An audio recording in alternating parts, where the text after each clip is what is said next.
Hi, and welcome to the first lecture for the Progressive Era.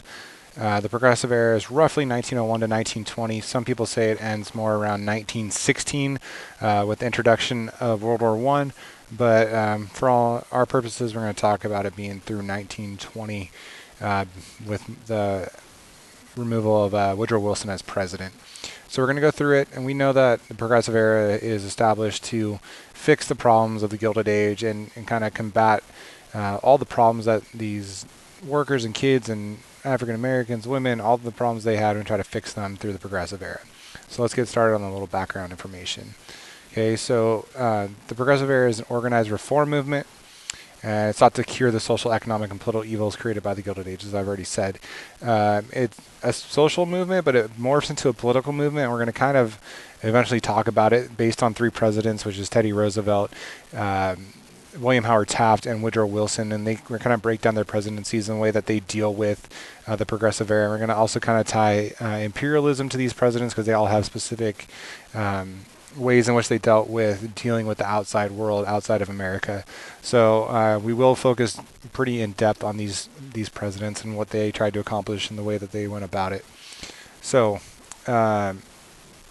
the Progressive Era is a rejection of the old ways of thinking. So social Darwinism, the survival of the fittest that we had been preaching in the past. We're now we're not going to believe that society is like a bird trying to trying to evolve to make it eat better. It's more along the lines of these are people and they need to be taken care of. Laissez-faire economics is inefficient. It doesn't work according to the Progressive Era. Corruption, and there's too much corruption, too much waste, and ignorance. We're going to try to fix all that. We're going to do something. Okay, and we're going to go about it in some different ways, and I'm going to talk about that here in a second here. So the goals of progressive reform, number one is to protect social welfare. Okay, to help fix the social issues, the working conditions, living conditions, those sort of things. A moral improvement.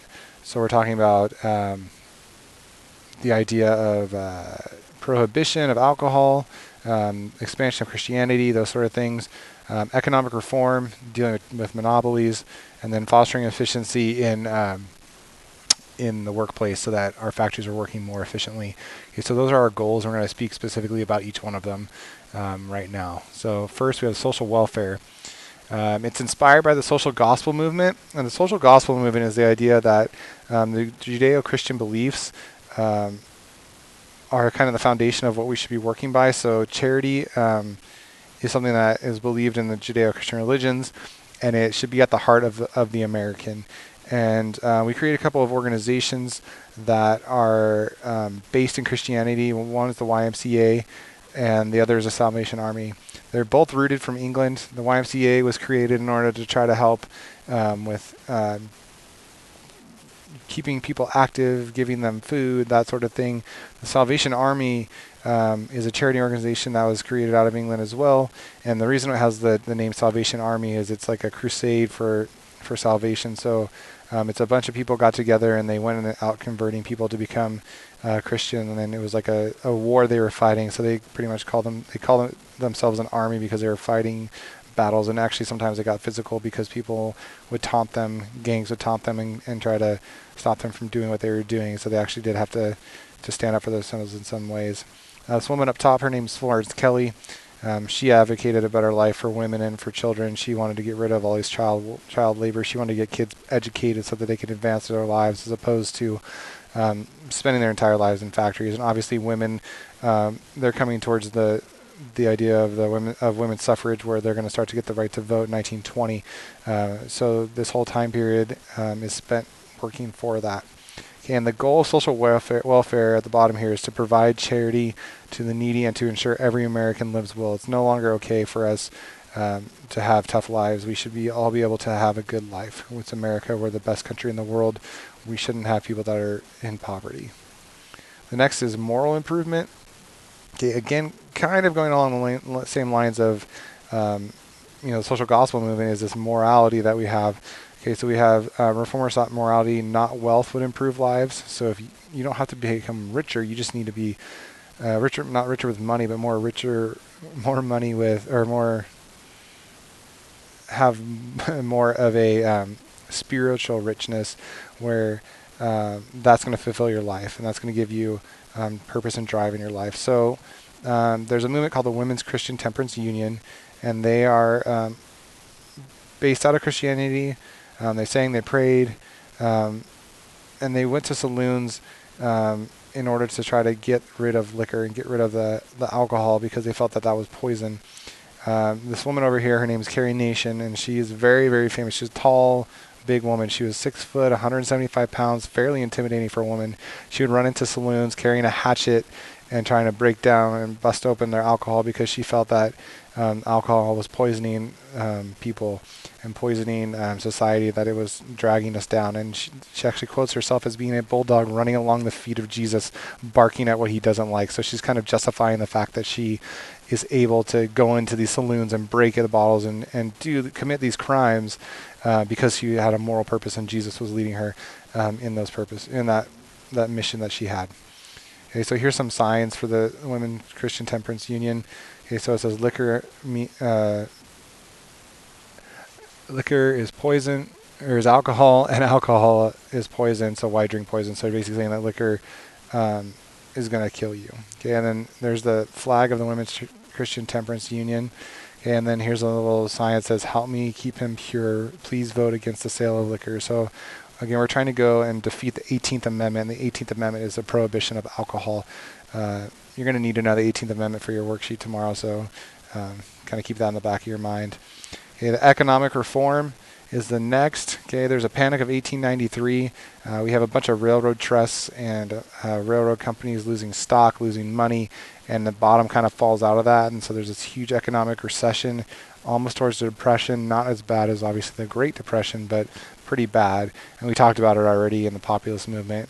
But we need to find a way to fix the problems, because these problems are going to continuously happen. And there was another panic in 1873 as well that brought people down as well. So the first group of people we talk about is the muckrakers. The muckrakers were people that were they were basically the press, and they were trying to expose all the hardship and the negativity and corruption of business.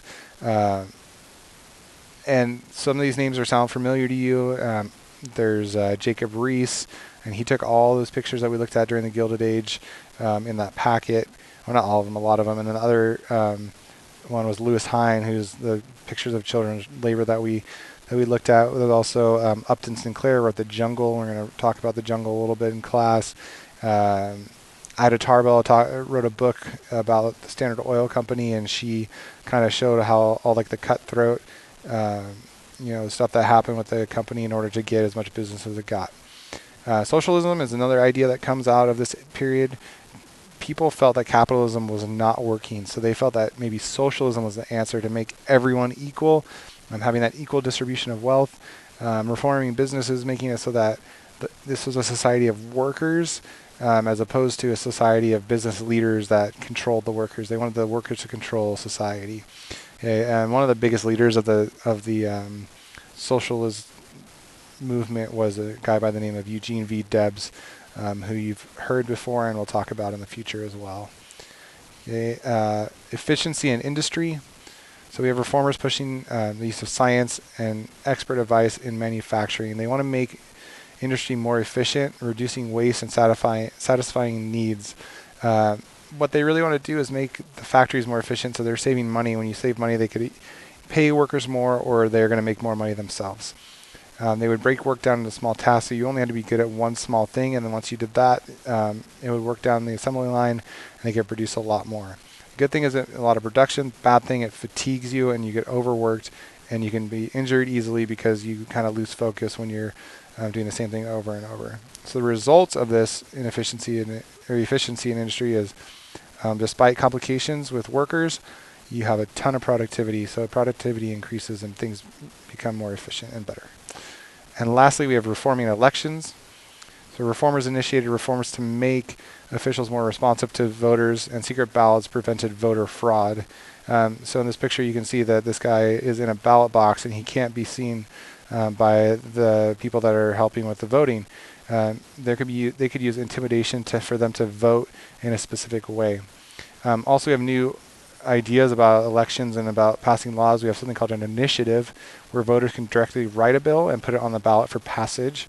And then a referendum would be voters vote on a ballot of initiative, so they get to actually vote specifically whether or not they want these initiatives to be passed.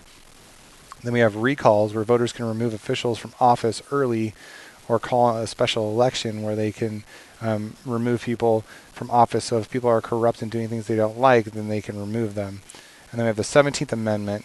Okay, and the 17th Amendment changed the Constitution and allowed direct election of U.S. senators.